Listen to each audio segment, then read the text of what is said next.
Adam, the first thing I wanted to talk about was the metaverse.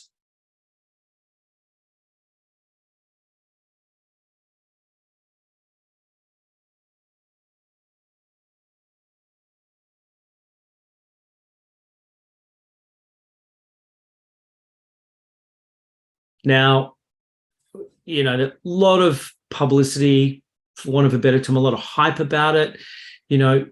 Recently we had a little bit of I suppose, a scare, with what happened to Meta. And a lot of people are like, oh, well, see, that means that basically the metaverse is not really a thing. But I know that this is a topic dear to your heart, and you've done a lot of research on it. And also know that when we spoke, you gave a great analogy of the internet and how long it took for that to come to fruition. Though I'm guilty of thinking, the internet pretty much was there overnight, but really it was a 40-year process. So going back to the metaverse, I mean, where are we now, and what do you think the future holds for hospitality? So you said something very interesting there, which is comparing it to the internet, where we were 20 years ago. So 20 years ago, right around the time of the dot-com bust, people were going, oh, online shopping? Yeah, that was a fad. We're done with that. Email address, you won't need that. So they were saying the same thing about what they're saying about the metaverse right now, which is the lesson throughout is don't be a weather vane. Trust the long term and know that the long term is coming, and then find the near term application for that. So the metaverse, part of the problem with the metaverse is the naming of it, where the metaverse implies that it's this, we're going to be in Ready Player One in a year.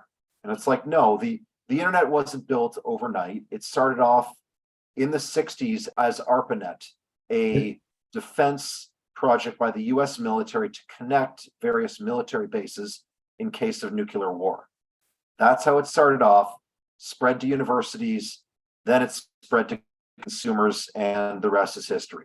Yeah. Same thing sort of happening here, where there are a lot of barriers to make the metaverse a reality in terms of connecting different virtual worlds that are held on different servers, different coding protocols, different intellectual property, different payment rails, and doing all that with high-res graphics and synchronicity, where two people can talk or interact together at the same time. That is a lot of physical, digital, and coding barriers right there. That will take around 15 to 20 years to get fully up to the Ready Player One version of the metaverse. Yep. Okay. So, but that doesn't help hoteliers right now, aside from just following the news and saying, be ready for it. So right now, the two things I would emphasize are process, which is to say, how are you reevaluating tech on a quarterly basis so you sort of know where customers are at in terms of their demand. So the average customer right now does not have a VR headset, but they have this thing called a computer monitor. So there's lots of metaverse applications right now that you can use with your two-dimensional computer monitor. You don't need to have a VR headset. The VR headset's coming. Oculus Quest 2 is a great model. Yep. It will get adopted with subsequent versions. Same thing with AR lenses. Same thing with the PSVR 2, which is going to launch next year by Sony. These innovations are coming forward, which will bring about economies of scale, better hardware, and lower prices, more adoption, particularly around Christmas time when people like to give gifts. So that's coming. For the here and now, we have process. And number two is what I call pre-visualization. And this is a huge application for hoteliers. Yep. So the key phrase you could apply here is try before you buy. Yep. Walk into a clothing store, the first thing the shopkeeper is going to say is, oh yeah, just go to the back, try it on. Try it on. Go into a car dealership, the first thing the salesman says is, let's go for a test drive. Yeah, exactly. Or just touch the car, just sit in it. And the common principle here is the more time you have invested with a product, the more likely you are to buy it. And the metaverse can be used for that for huge revenues right now. Yep. So pre-visualization, you hire a company to map out your property to make a digital twin of it.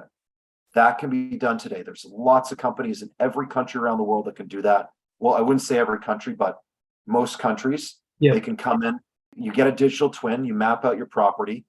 A lot of these other companies can do things like they can add products in the virtual space. So they could do 3D visualization of event spaces to show how it would look with theater orientation, U-shaped, cocktail, round tables, all that sort of stuff.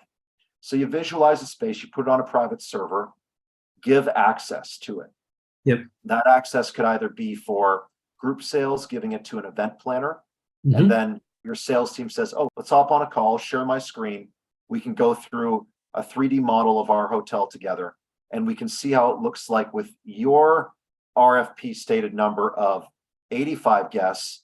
I'm going to show you what it looks like with 120, and you're going to be more than happy because you can have more guests and feel very confident about our product.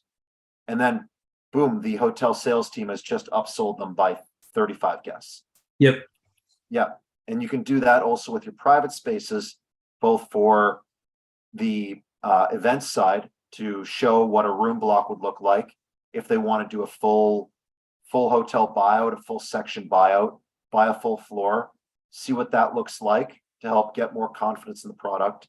Or you could open up to direct leisure guests to help drive direct sales through your website booking engine, where you can add a link to either your front end website or your website booking engine saying, tour our hotel in 3D, see what it looks like, tour some of the rooms. And then you have a direct upselling module in there saying, okay, well, you were going to go for the standard room. Here's what that suite looks like for only an additional $100 a night. Don't you want that suite?